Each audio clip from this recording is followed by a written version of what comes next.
남씨 할머니의 삶은 가난한 환경에서 시작되었습니다. 어린 시절 그녀는 다른 아이들과는 달리 점심 도시락을 준비하지 못했습니다.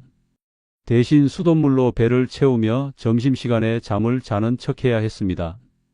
교실에 가득 퍼지는 음식 냄새 속에서 참아야 했던 배고픔은 어린 남씨에게 깊은 고통이었습니다. 왜 도시락 안 먹어? 라는 친구들의 질문은 때로는 조롱으로 변했습니다.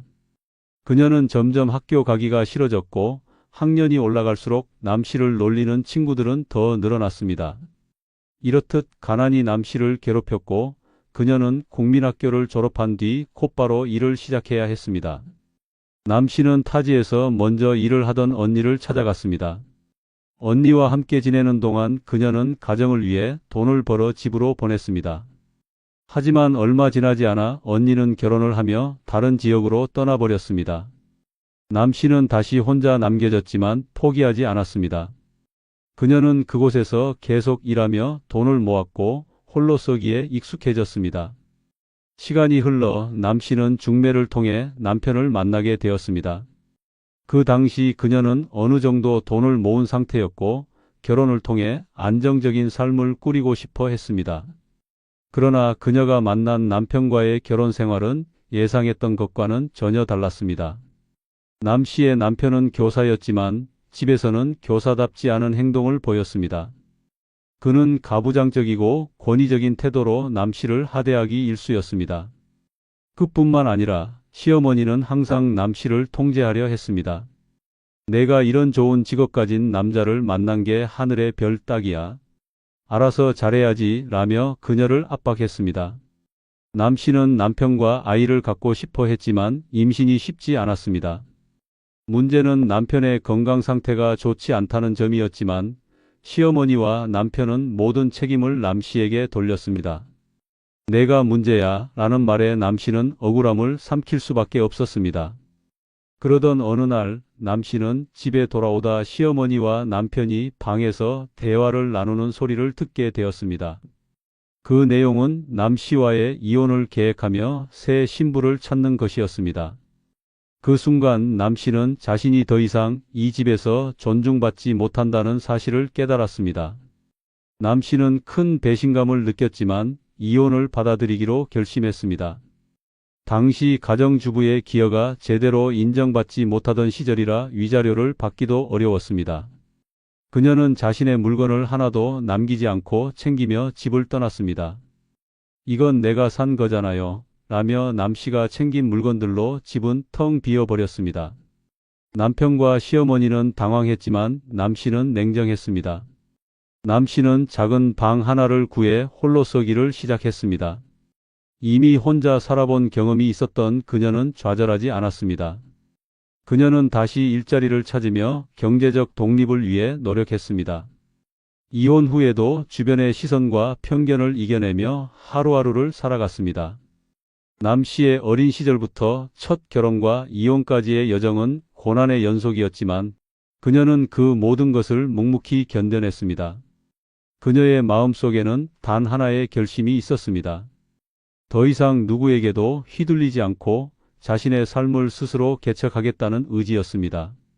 남씨는 첫 번째 결혼과 이혼 후 홀로 서기를 시작했습니다. 상처와 사회적 편견 속에서도 그녀는 다시 일어나기로 결심했습니다. 작은 식당에서 일하며 새로운 삶을 꾸려가던 중 남씨의 삶의 변화를 가져다 줄 한 남자를 만나게 되었습니다. 그는 어린 아들과 함께 매일 식당에 오곤 했습니다. 이 국이 정말 맛있습니다. 덕분에 아들이 식사를 잘하네요. 라고 말하며 환하게 웃는 남자의 모습은 남씨의 마음을 따뜻하게 했습니다. 혼자가 익숙해졌던 그녀는 이 남자의 따뜻한 태도와 솔직함에 점차 마음을 열었습니다. 남자는 자신이 아내와 사별한 뒤 어린 아들과 함께 살아가고 있음을 털어놓았습니다. 그는 남씨에게 솔직하게 고백했습니다. 우리 가족에게 새로운 희망이 되어줄 수 있을까요? 당신과 함께라면 아들도 저도 더 행복해질 것 같습니다. 남씨는 깊은 고민 끝에 재혼을 결심했습니다. 이번 결혼은 그녀의 인생의 새로운 시작을 의미했습니다. 재혼 후 남 씨는 새로운 환경에서 가족의 중심 역할을 맡게 되었습니다.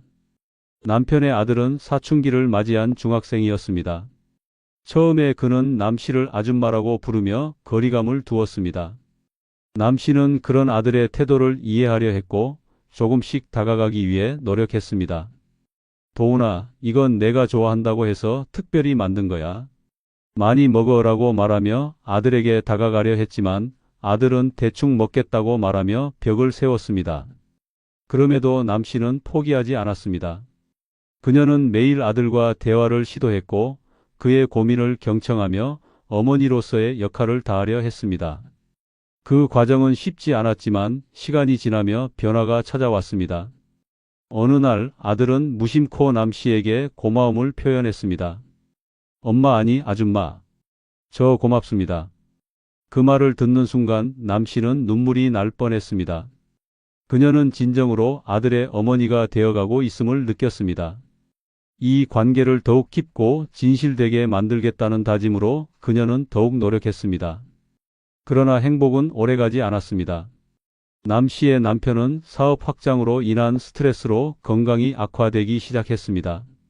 남 씨는 남편에게 무리하지 말라고 당부했지만 남편은 가족을 위해 책임을 다하려는 마음으로 스스로를 몰아붙였습니다. 결국 그는 병으로 세상을 떠났습니다. 남 씨와 아들은 큰 슬픔 속에서 남편을 떠나보냈습니다. 그러나 남편은 가족을 위해 남긴 유산이 있었습니다. 남편은 어렵게 모은 돈으로 도심의 아파트를 구입해 남 씨의 이름으로 등기해 두었습니다. 이 아파트는 우리 가족의 안전망입니다. 도훈이가 결혼하면 이 집을 넘겨주세요. 하지만 효도하는 아들이 되었을 때만 그렇게 하세요. 남 씨는 남편의 뜻을 존중하며 다짐했습니다. 그녀는 아들에게 이 집을 물려주되 효도 각서를 받겠다는 조건을 붙였습니다. 이는 남편과의 약속이자 아들이 올바른 길로 성장하기를 바라는 마음에서 나온 결정이었습니다. 남편의 죽음 이후 남 씨는 아들의 미래를 위해 더 큰 책임을 느꼈습니다. 그녀는 아들이 아버지처럼 무리하다 건강을 잃지 않기를 바랐습니다. 남 씨는 남편이 남긴 아파트를 지키며 아들에게 안정적인 기반을 제공하려 노력했습니다. 효도 각서를 통해 아들과의 신뢰를 바탕으로 새로운 관계를 만들어가려 했습니다. 남 씨는 이 모든 것이 아들의 삶을 더 나은 방향으로 이끌기 위한 것이라고 굳게 믿었습니다. 그녀는 남편과의 약속을 지키기 위해 그리고 자신과 아들의 행복을 위해 최선을 다했습니다. 남 씨는 남편이 남긴 아파트를 아들에게 물려주며 한 가지 조건을 달았습니다. 아들이 효도를 약속하며 작성한 각서가 그것이었습니다. 남 씨는 이 각서가 단순한 형식적인 문서가 아니라 자신과 아들 간의 신뢰를 상징한다고 믿었습니다. 처음에는 모든 것이 평화로웠습니다. 아들과 며느리는 행복한 신혼생활을 시작했고 남 씨도 그들을 위해 최선을 다했습니다. 하지만 시간이 지나며 작은 불화의 씨앗들이 자라나기 시작했습니다. 아들은 결혼 후 사업을 시작했습니다. 그는 자신이 젊고 능력 있는 사업가로 성장할 것이라는 자신감에 차 있었습니다. 남 씨는 아들에게 사업의 위험성을 경고하며 조심스럽게 진행하라고 말했지만 아들은 이를 가벼이 여겼습니다. 엄마, 저번에 말씀드렸잖아요. 이번 사업은 정말 성공할 겁니다. 믿고 지켜봐 주세요. 처음 몇 달 동안 아들의 사업은 꽤 잘 되는 듯 보였습니다. 그는 남 씨에게 자신이 사업으로 얻은 수익을 자랑하기도 했습니다. 하지만 그 성공은 오래가지 않았습니다. 아들은 점점 더 큰 욕심을 내며 무리한 결정을 내렸고 결국 사업은 큰 손실을 입고 말았습니다. 그뿐만 아니라 아들은 손실을 메우기 위해 은행 대출뿐만 아니라 사채까지 손을 대기 시작했습니다. 남 씨는 그 사실을 나중에서야 알게 되었습니다. 어느 날 낯선 남성들이 남 씨의 집을 찾아와 말했습니다. 이창현 씨 댁 맞습니까? 아드님이 빌린 돈을 갚지 않아 이렇게 찾아왔습니다. 남 씨는 충격을 받았습니다. 사채업자들은 높은 이자와 함께 돈을 갚으라고 요구했습니다. 남 씨는 자신의 아들이 이런 상황에 처했음을 믿기 어려웠습니다.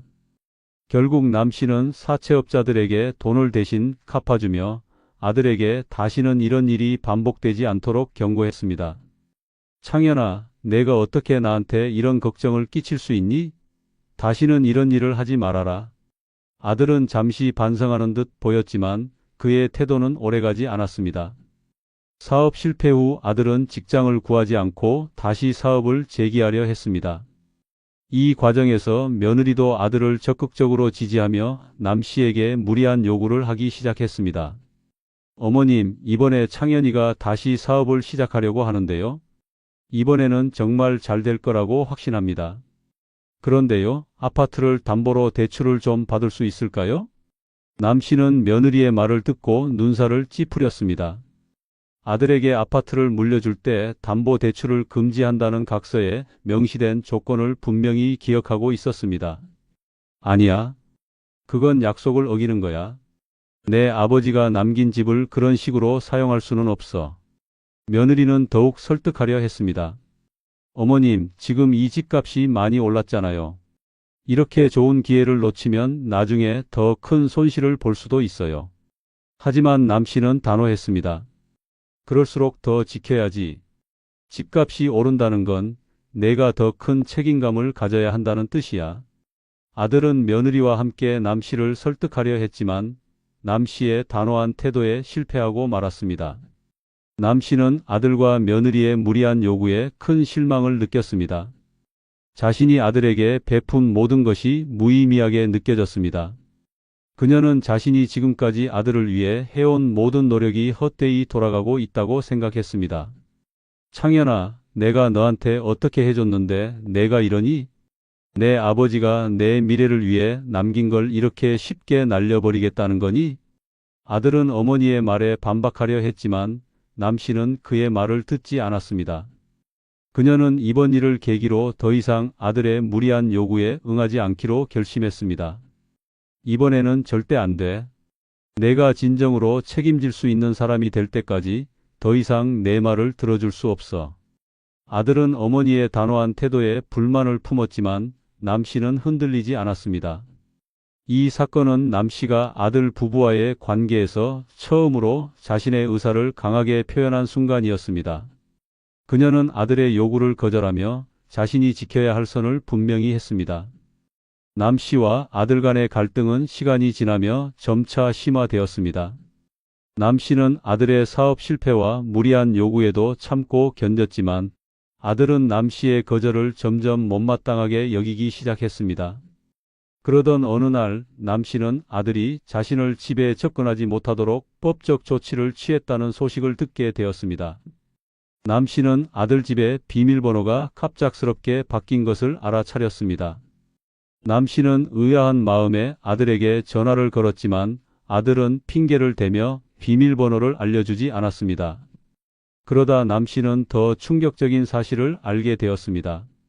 아들은 남 씨에게 접근 금지 가처분 신청을 했던 것입니다. 엄마가 자꾸 집에 오시면서 저희 생활에 간섭하셔서 이렇게 할 수밖에 없었어요. 라는 아들의 말을 듣는 순간 남 씨는 말문이 막혔습니다. 평생을 아들을 위해 헌신했던 남 씨는 아들의 이 같은 행동에 큰 배신감을 느꼈습니다.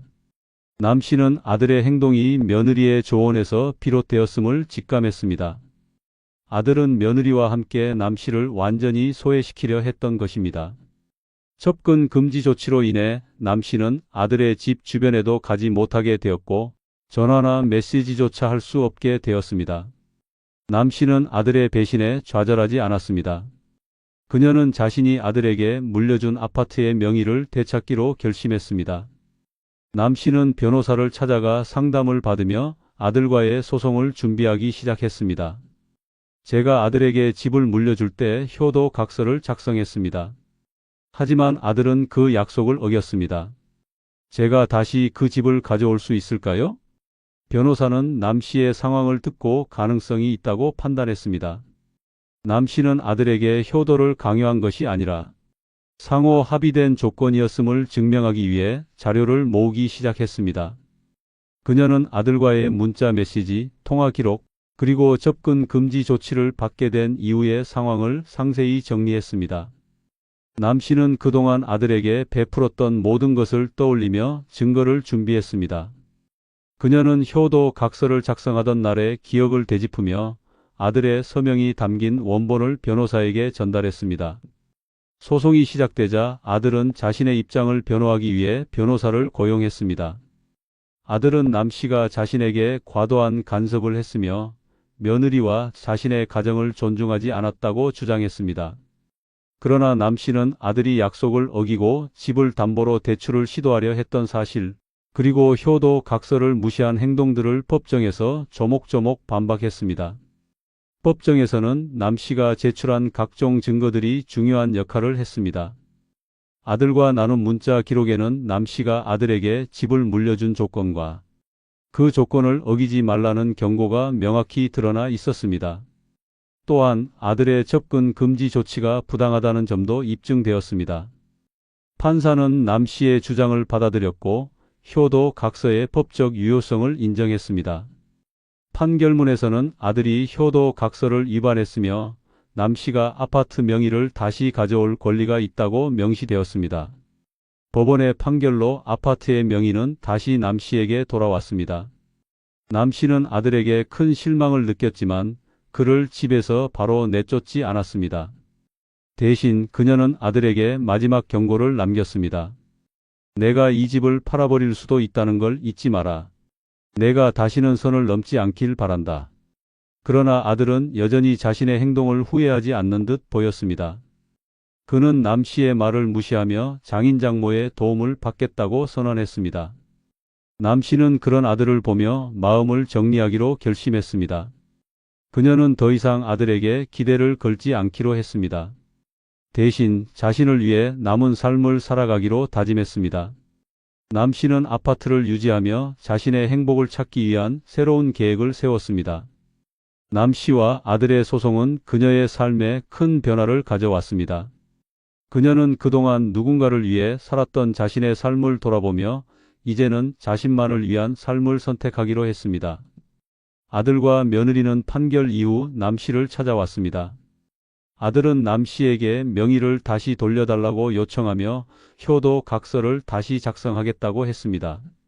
그러나 남 씨는 그들의 말을 들으며 단호한 태도를 보였습니다. 엄마, 저희도 이번에는 정말 잘해볼게요. 제발 한 번만 더 기회를 주세요. 며느리도 눈물을 보이며 남 씨를 설득하려 했습니다. 어머님, 창현 씨도 많이 반성했어요. 이번에는 절대 실망시켜 드리지 않을게요. 하지만 남 씨는 흔들리지 않았습니다. 그녀는 아들과 며느리의 말 속에서 여전히 진정성보다는 이기심을 느꼈습니다. 미안하지만 나는 더는 너희를 믿을 수 없어. 내가 너희를 위해 한 모든 노력에도 불구하고 넌 항상 나를 실망시켰어. 이번에는 내 결정을 따르렴. 아들은 분노를 감추지 못하며 자리를 떠났습니다.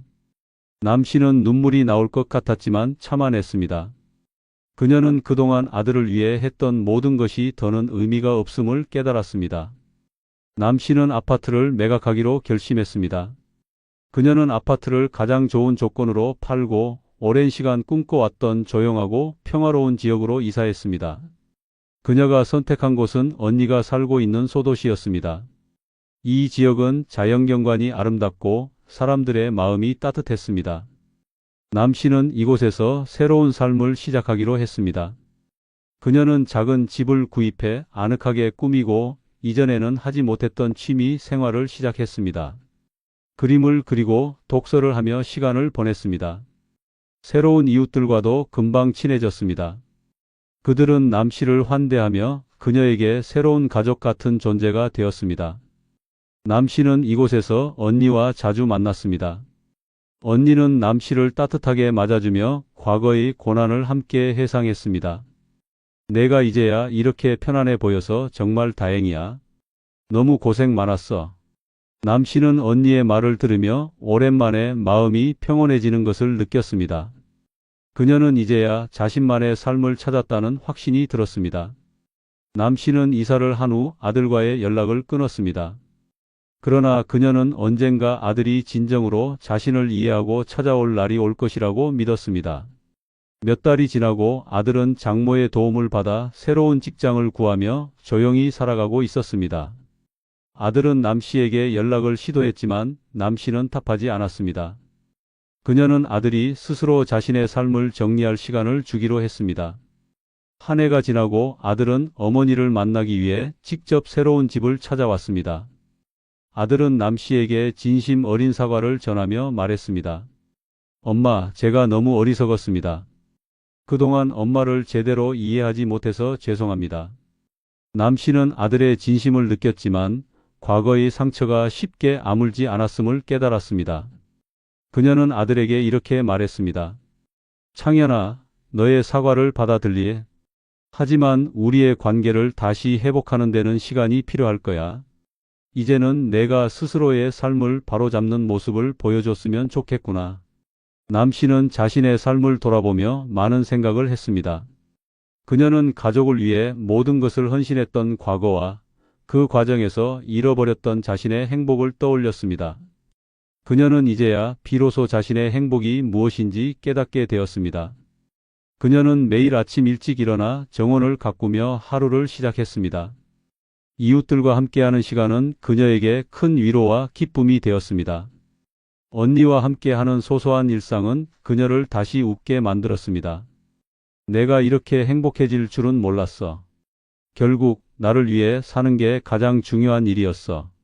남 씨는 더는 과거의 상처에 얽매이지 않았습니다.